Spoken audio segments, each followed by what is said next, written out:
साहेब को बंदगी साहेब। आज अगहन पूर्णिमा है और अगहन पूर्णिमा के दिन मध्य प्रदेश के बांधवगढ़, जिन्हें जो है गंगोत्री के नाम से जाना जाता है, कबीर पंथ के गंगोत्री के नाम से जाना जाता है, बांधवगढ़ में सदगुरु कबीर साहेब के आशीर्वाद के फल स्वरूप धनी धर्मदास जी के यहाँ मुक्तामणि नाम साहब जो है प्रकट हुए थे। तो आइए आज जो है हम धनी धर्मदास जी साहब और बांधवगढ़ के बारे में जानते हैं। बांधवगढ़ जिसे कबीर पंथ की गंगोत्री कहा जाता है, बांधवगढ़ जहाँ से सदगुरु कबीर साहेब के ज्ञान धारा का, पवित्र ज्ञान धारा का प्रवाह पूरे विश्व में हुआ है। धनी धर्मदास जी साहब के जन्म के संबंध में आगे बढ़ते हैं। संवत 1452 दिशा, कार्तिक शुक्ल पक्ष दिन तीसा। संवत 1452 दिशा, कार्तिक शुक्ल पक्ष दिन तीसा। स्पष्ट है कि संवत 1452 ईस्वी में जो है 1395 ईस्वी को कार्तिक माह के शुक्ल पक्ष के पूर्णिमा के दिन गुरुवार को जो है बांधवगढ़ में धनी धर्मदास जी साहब का जन्म हुआ। उनके बचपन का नाम जुड़ावन साहब था, उनकी माता का नाम सुधर्मावती और उनके पिताजी का नाम मन महेश था। जो धनी धर्मदास जी साहब है, उनका जो जन्म है वैश्य परिवार में हुआ था। शुरू से ही उनका परिवार जो है पूरी तरह से धन धान्य से परिपूर्ण था। धनी धर्मदास जी साहब का विवाह संवत 1480 को सुलक्षणा देवी के साथ में हुआ। उस समय उनकी आयु 28 वर्ष की थी। उसके पश्चात उनका एक पुत्र हुआ जिन्हें नारायण दास के नाम से जानते हैं। आइए आगे बढ़ते हैं। जुड़ावन साहू, जिनका प्रथम गुरु बिठलेश्वर रूपदास जी हैं।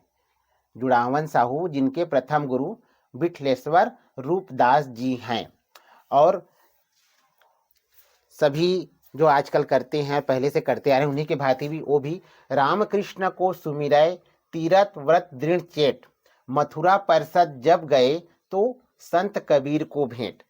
भगवान रामकृष्ण को सुमर करते हुए जब वो तीर्थ स्थान की यात्रा कर रहे थे, तीर्थ स्थान जा रहे थे, तीरथ व्रत कर रहे थे, तभी सर्वप्रथम मथुरा परसद जब मथुरा गए, मथुरा में सदगुरु कबीर साहेब का सत्संग चल रहा था, प्रवचन चल रहा था। जब मथुरा में गए तो पहली बार उन्हें धनी धर्मदास जी साहब को पहली बार सदगुरु कबीर साहेब जो है मथुरा में मिले। कब? संवत 1519 को, अर्थात 1462 ईस्वी को सत्संग करते हुए मिले। इस सत्संग से जो धनी धर्मदास जी साहब है वो इतने ज़्यादा प्रभावित हुए कि उनके मन में उस प्रवचनकर्ता, सत्संगकर्ता, उस पवित्र इंसान और पवित्र जो प्रवचन के रूप में बोल रहे थे, उस व्यक्ति को जो है देखने की, उनसे मिलने की उनके मन में ललायत हो गई। उस समय उनको पता नहीं था कि ये हमारे सदगुरु हैं, तो उस प्रवचनकर्ता को देखने की जो है उसमें ललायत हो गई और उसे ढूंढने लगे। जब दूसरी बार हुआ, दूसरी बार कब मिले धनी धर्मदास जी साहब सदगुरु साहेब से? काशी 1520, संवत 1520, ठीक एक साल के बाद 1463 ईस्वी को जो है काशी में धनी धर्मदास जी साहब जो है सदगुरु कबीर साहब से मिले।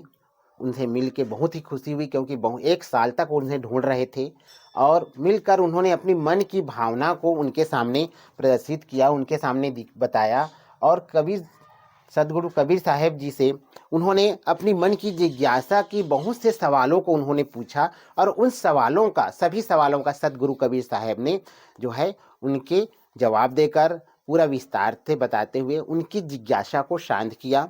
और इस तरह से धनी धर्मदास जी साहब ने उन्हें, अर्थात सदगुरु कबीर साहब जी को बांधवगढ़ आने का निमंत्रण दिया। जुड़ावन साहू, जिन्हें हम धनी धर्मदास जी साहब कहते हैं, उन्होंने सदगुरु कबीर साहब को बांधवगढ़ आने का निमंत्रण दिया। इसी में लिखा गया है, संवत 1520 की साला, बांधवगढ़ की नी धर्मशाला, धर्मनी को सब कहे प्रसंगा, तुम मेरे हो भक्ति के अंगा। संवत 1520 की साला, बांधवगढ़ किन्हीं धर्मशाला, धर्मनी को सब कहे प्रसंगा, तुम मेरे भक्ति को अंगा। चुड़ावन साहू जी अपने प्रथम गुरु से आज्ञा लेकर संत समागम उन्होंने बांधवगढ़ में करवाया और बांधवगढ़ में उन्होंने जो है सतगुरु कबीर साहेब जी को आमंत्रित किया। सतगुरु कबीर साहेब उनके आमंत्रण को स्वीकार करते हुए बांधवगढ़ पधारे। किस दिन? बैसाख सुदी तीज को।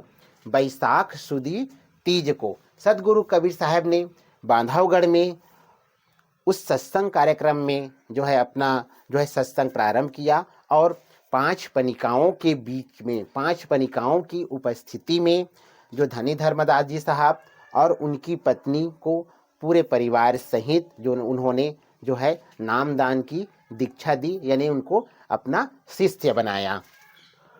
चौका आरती कराने के पश्चात जो है 5 पनिकाओं की उपस्थिति में जो है धनी धर्मदास जी साहब अर्थात जुड़ावन साहू को उन्होंने दीक्षा प्रदान की और उस समय उसकी आयु जो है 68 यानी कि 68 वर्ष की।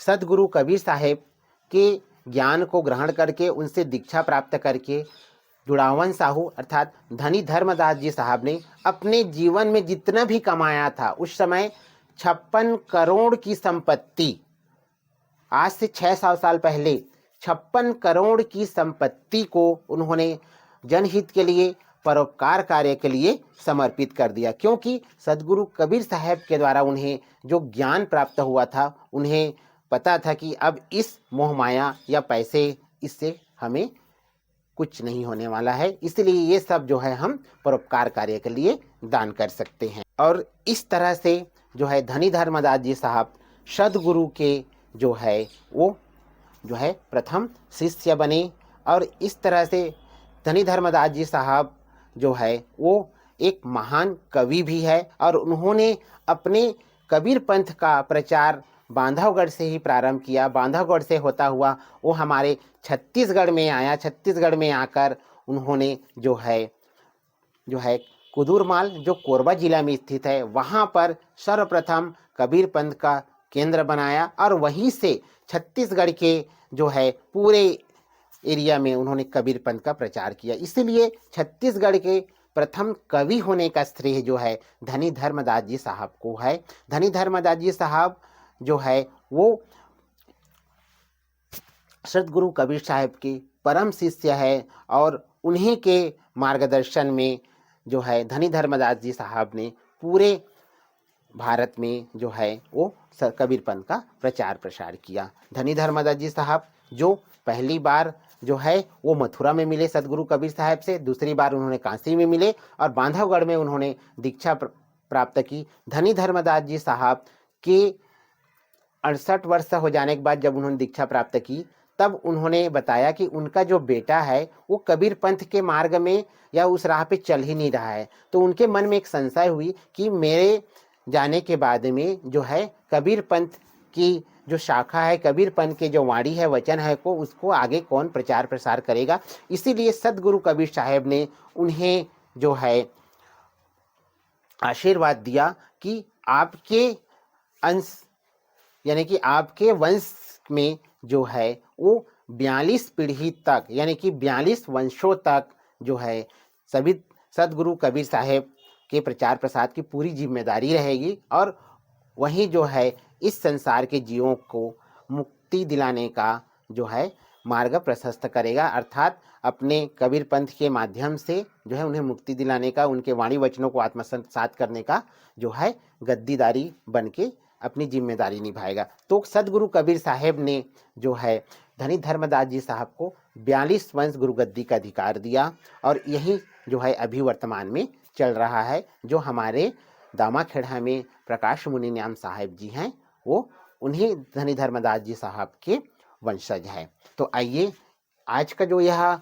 वीडियो है धनी धर्मदास जी साहब पर है, मेरा ये पहला भाग है। इसके बाद मैं इसका दूसरा भाग बताऊंगा धनी धर्मदास जी साहब कब कब जो है सतगुरु साहब से मिले और उसके बाद आगे का कार्य उन्होंने कैसे किया, प्रचार प्रसार कैसे किया, कहाँ पर उन्होंने समाधि ली और धनी धर्मदास साहब को जो है वो सबसे प्रिय शिष्य कैसे हुए। फिर से मैं बता दूं, धनी धर्मदास जी साहब का जो दूसरा पुत्र हुआ, जिन्हें मुक्तामणि नाम साहब और जिन्हें हम चूड़ामणि नाम साहब कहते हैं, वो सदगुरु कबीर साहिब के आशीर्वाद के फलस्वरूप हुआ। क्योंकि धनी धर्मदास जी साहब और अमीन माता की आयु इतनी ज़्यादा हो चुकी थी, समय उम्र का जो एक पड़ाव है वो पूरी तरह से पार कर चुका था।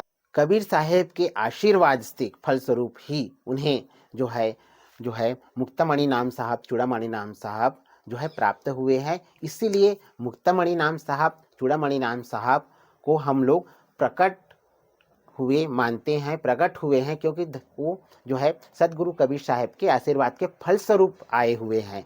और इसी वजह से अगहन पूर्णिमा को जो है बांधवगढ़ में जो है भव्य मेला के साथ में उनका प्रकट उत्सव जो है बड़ी धूमधाम से कबीरपंथी समाज मनाता है। साहेब को बंदगी साहेब, साहेब को बंदगी साहेब, साहेब को बंदगी साहेब।